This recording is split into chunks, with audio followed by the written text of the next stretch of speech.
Welcome to Ecclesia Principles, a biblical strategy for believers to engage in God's design for government with Ray Eppard. Hello, glad you could join us again today. This week we have been studying on the jurisdiction of the family, and particularly what we've been talking more about is ways to protect the family. And with that, the first couple times we've talked about things that can happen within the family to actually help the family. Because family is the building block of society.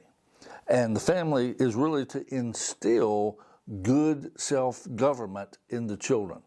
If you wanted to put it this way, let me define it.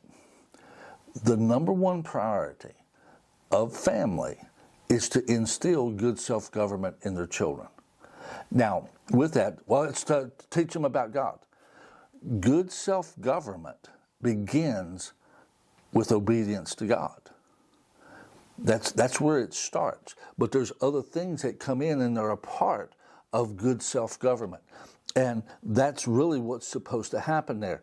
Now, today I want to shift gears a little bit and talk about how, as a society, we need to protect the family. And I want to read from Romans chapter 13, the 4th verse.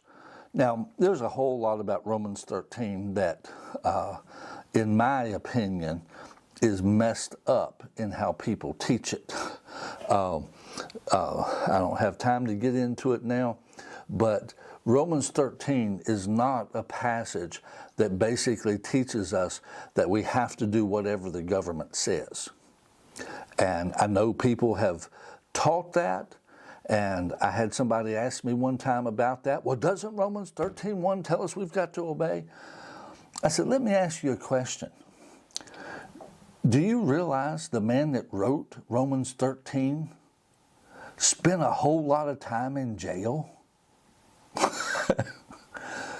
So I don't think what he was meaning is the way everybody's taking it.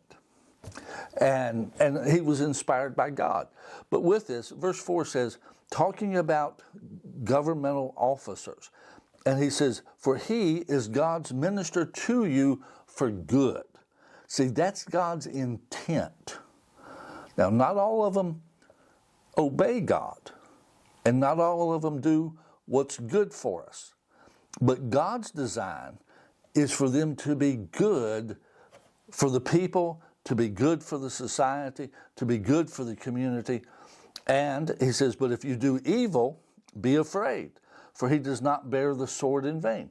They should apply judgment into the society. They should make sure it's orderly. That's part of their purpose. For he is God's minister, an avenger to execute wrath on him who practices evil. Now, let's go back to this first part. He's God's minister to you for good. You see, our laws should protect family. Years ago, there was what was known in the tax code, and when I say known in the tax code, I'm talking about what people called it. It wasn't referenced as such in the code, but it was called the marriage penalty. I actually was performing a marriage, and I asked them, I said, well, what's your families think about you getting married? And they said, oh, they're opposed to it. I said, I thought y'all all got along.